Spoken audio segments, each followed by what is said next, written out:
Shri AC Moideen ചുമതലപ്പെടുത്തിയ പ്രകാരം Shri Thottathil Raveendran. Sir, KSRTCയെ നഷ്ടത്തിൽ നിന്ന് കരകയറ്റാൻ വിവിധ പദ്ധതികൾ ആവിഷ്കരിച്ചിട്ടുള്ള മന്ത്രിയെ ഞാൻ ഈ അവസരത്തിൽ പ്രത്യേകം അഭിനന്ദിക്കുന്നു.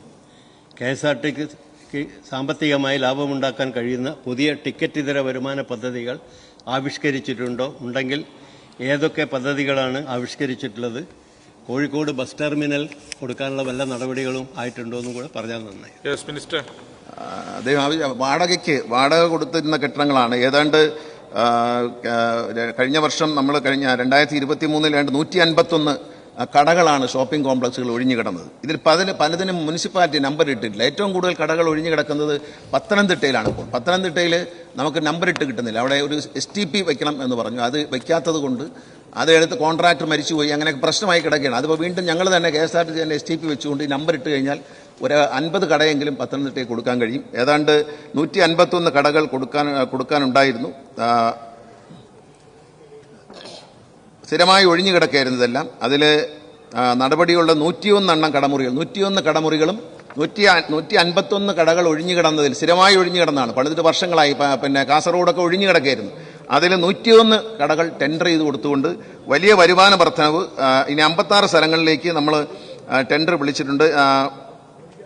സ്ക്വയർ ഫീറ്റിന് അടിസ്ഥാനത്തിൽ ചാർജ് ചെയ്തിട്ട് 26 ലക്ഷം രൂപ ഒരു മാസം അധിക വരുമാനം, നേരത്തെ കിട്ടിയിരുന്ന വരുമാനത്തെക്കാൾ ഈ ഒരു ടെൻഡറിലൂടെ അധിക വരുമാനമായി 26 ലക്ഷം രൂപ ഒരു മാസം KSRTC കിട്ടുന്നുണ്ട്. മറ്റൊരു കാര്യം, ഡ്രൈവിംഗ് സ്കൂൾ തുടങ്ങി. ഡ്രൈവിംഗ് സ്കൂളിലൂടെ വലിയ ഗുണമാണ്. നല്ല ഡ്രൈവറെ സൃഷ്ടിക്കാൻ കഴിയുന്നു. നല്ല ഡ്രൈവിംഗ് അറിയാവുന്ന ഡ്രൈവറെ സൃഷ്ടിക്കാൻ കഴിയുന്നു. അതോടൊപ്പം അതിൻ്റെ ലാഭം എന്ന് പറയുന്നത് ഏതാണ്ട് 3 മാസം മുമ്പുള്ള കണക്ക് ഞാൻ പറയാം. ആ കണക്ക് ഇപ്പോഴത്തെ പ്രസന്റ് കണക്ക് എനിക്ക് അറിയില്ല. 3 മാസം മുമ്പുള്ള കണക്കനുസരിച്ച് 2,87,00,000 രൂപ ആ ഡ്രൈവിംഗ് സ്കൂൾ ലാഭം ഉണ്ടാക്കി കഴിഞ്ഞു KSRTC. 22 driving school. കഴിഞ്ഞ ദിവസം ബഹുമാനായ ഭക്ഷ്യ സിവിൽ സപ്ലൈസ് മന്ത്രി അനിൽ അദ്ദേഹത്തിൻ്റെ മണ്ഡലത്തിൽ 22ാമത്തെ ഡ്രൈവിംഗ് സ്കൂൾ ഉദ്ഘാടനം ചെയ്തു.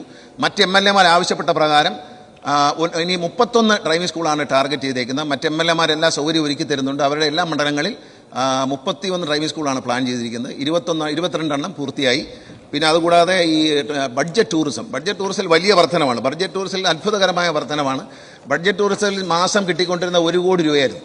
2021, 22, 23 വരെ 1 കോടി 1.25 കോടി വരെ കിട്ടിയിട്ടുള്ളൂ. കഴിഞ്ഞ മാസം ബഡ്ജറ്റ് ടൂറിസത്തിൽ നമുക്ക് ലഭിച്ചത് 4.5 കോടി രൂപയാണ്.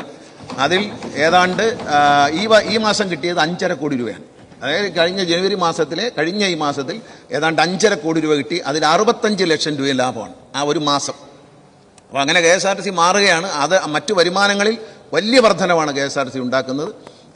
ഇനി പരസ്യങ്ങളിലൂടെയും ഒക്കെ. ഇനി ബസ്സിൻ്റെ പുറത്തെ പരസ്യം മാത്രം ഇങ്ങനെ കേസും വഴക്കമായിട്ട് കിടക്കുകയാണ്. അത് കൊടുത്തു കഴിഞ്ഞാൽ കോടിക്കണക്കിന് രൂപ അത് വരും. അതുകൂടാതെ അദ്ദേഹം ചോദിച്ച മറ്റൊരു ചോദ്യം കോഴിക്കോട് ബസ് ടെർമിനലിനെ പറ്റിയാണ്. ബഹുമാനപ്പെട്ട മുഖ്യമന്ത്രി ഒരു യോഗം വിളിച്ചു.